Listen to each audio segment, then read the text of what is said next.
one foggy autumn evening, Emily returned home later than usual. The cold rain outside chilled her to the bone, and all she wanted was to wrap herself in a cozy blanket and sip on a steaming cup of tea. As she inserted the key into the lock, a strange feeling of unease crept down her spine. She quickly dismissed it, chalking it up to fatigue. "Everything's fine," Emily reassured herself as she opened the door and stepped inside. Entering the apartment, she immediately noticed that the hallway light was on. Emily was certain she had turned it off in the morning before leaving for work.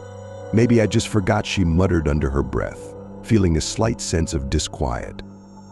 She shrugged it off and headed to the kitchen, where she planned to make herself a comforting cup of chamomile tea. As she moved about the kitchen, filling the kettle with water and setting it to boil, Emily heard faint footsteps behind her. She froze, her heart skipping a beat. Slowly, she turned around but saw no one. The room was empty. "I'm just nervous because I'm tired," she told herself, though she couldn't shake the feeling that something was off. Deciding to ignore the oddities, Emily resolved to unwind with a hot shower. The warm water cascading over her skin helped to wash away some of the day's stress. Emerging from the bathroom, wrapped in a towel, she noticed the bedroom door was ajar. She distinctly remembered closing it before her shower. A shiver ran down her spine, but she tried to dismiss it as a draft. Entering the bedroom, Emily was struck by something strange in the mirror. It seemed as though someone was standing behind her reflection, but when she turned around, the room was empty. Her heart began to pound in her chest, the sense of unease growing stronger. She took a deep breath and tried to calm herself. "It's just my imagination," she whispered.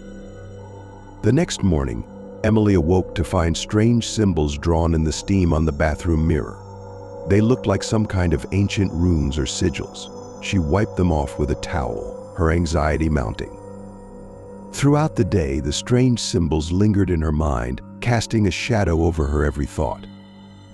That night, Emily was jolted awake by strange whispers. It felt as if someone was right next to her, whispering into her ear.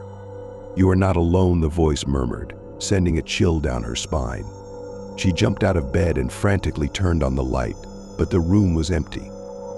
Her heart raced as she struggled to catch her breath. In the morning, Emily discovered that her favorite brooch was missing. It was a family heirloom, passed down from her grandmother, and she always kept it in the same spot on her dresser. She searched everywhere, but couldn't find it. The sense of unease she had been feeling deepened into a gnawing dread. Returning home that evening, Emily found a note on the kitchen table. "You are not alone," it read. The handwriting was unfamiliar, and she couldn't fathom who could have written it. Panic surged through her as she realized that someone had been in her apartment.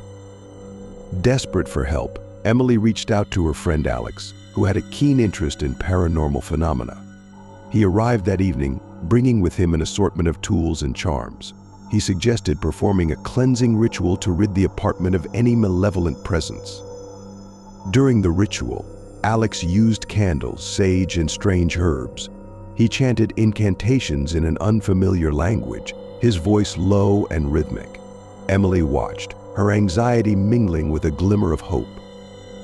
As the ritual progressed, the room seemed to grow colder, the temperature dropping unnaturally.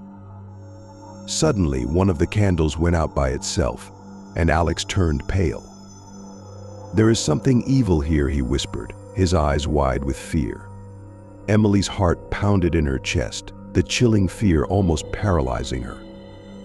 That night, Emily was awakened again by the whispers. This time the voice was louder and more insistent. "You cannot banish me," it echoed in her ears. She lay in bed, frozen with fear, unable to move or call for help. The next day, Emily confided in her old friend Nick, who had been studying the occult for years. She told him about her experiences, and he offered to help her with a more powerful ritual. Emily was hesitant but felt she had no other choice. Nick arrived with an array of strange and mysterious items, including crystals, talismans, and ancient texts. He meticulously set up the ritual, explaining each step to Emily. As he began the incantations, Emily felt a sense of dread mixed with hope. She watched intently, praying that this ritual would finally rid her of the unseen tormentor. After a few days, the strange occurrences seemed to stop. Emily finally felt a sense of relief and safety. She decided to celebrate by inviting a few friends over for a small gathering.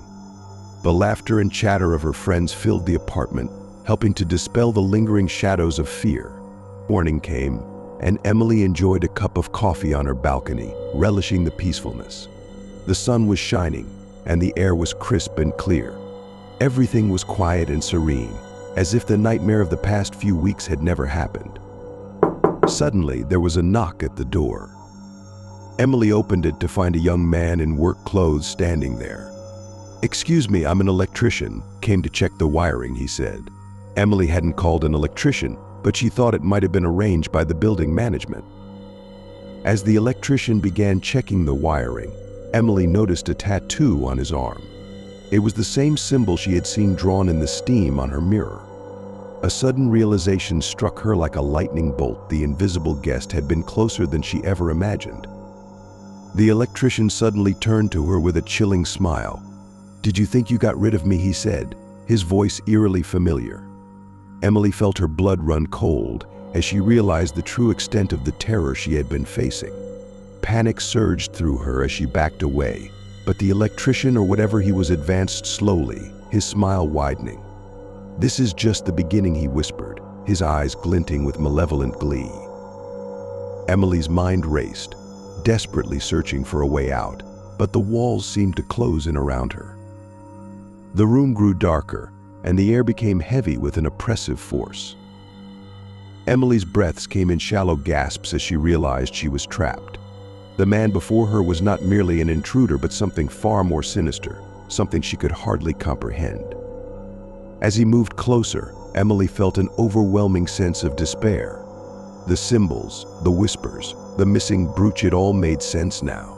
She had been marked, chosen by this malevolent force for reasons beyond her understanding. The ritual had not banished the entity, but had only enraged it. In a last desperate effort, Emily grabbed a nearby lamp and swung it at the electrician. He staggered back, and for a brief moment she thought she might have a chance to escape. But then he laughed a cold, chilling laugh that echoed through the apartment. "There's no escaping me," he said, his voice now a guttural growl. "You belong to me now." Emily's vision blurred as the room seemed to spin around her. She stumbled, feeling the cold grip of despair tighten around her heart. The world faded to black, and she knew she was lost. When she regained consciousness, Emily found herself lying on the floor. The apartment was eerily quiet, and the electrician was gone. She sat up, her body trembling with fear and exhaustion. The sense of unease lingered, more palpable than ever. Over the next few days, Emily tried to return to a semblance of normalcy, but the fear never left her. She couldn't shake the feeling that she was being watched, that the malevolent force was still lurking, waiting for the right moment to strike. Her friends noticed the change in her, but she couldn't bring herself to tell them the full truth. How could she explain something so terrifying, something that defied all logic and reason? She felt isolated, trapped in a nightmare from which there was no escape. One evening, as she sat alone in her living room, the lights flickered.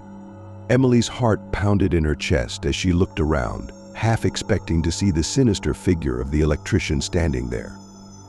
But the room remained empty, save for the shadows that seemed to dance mockingly on the walls. She knew she couldn't live like this, constantly looking over her shoulder, waiting for the next terrifying encounter. Desperation drove her to seek out more help, but no one she turned to could offer any real solutions. The rituals, the charms, the incantations, they all seemed futile against the relentless malevolence that had taken hold of her life. Months passed, and Emily's once vibrant spirit was worn down to a fragile shell. She moved to a new apartment, hoping that a change of environment might provide some relief. But the shadows followed her, the whispers still haunting her in the dead of night. Her friends gradually drifted away, unable to understand or cope with the darkness that seemed to surround her. Emily found herself increasingly isolated, her life consumed by fear and paranoia. One night, as she lay in bed, staring at the ceiling, she heard the familiar whisper. "You cannot escape me," it hissed, sending a shiver down her spine. She closed her eyes, tears streaming down her face. The sense of helplessness was overwhelming, and she knew that the battle was far from over. Emily's story became a cautionary tale among those who knew her. They spoke in hushed tones about the young woman who had encountered something evil and was never the same again. Some believed she had lost her mind, while others thought she had been cursed. But Emily knew the truth. She lived with it every day, every night, unable to find peace. The invisible guest had become a permanent part of her life, an inescapable shadow that loomed over her existence. And in the depths of her despair, she understood that there was no banishing it, no escaping the darkness that had claimed her.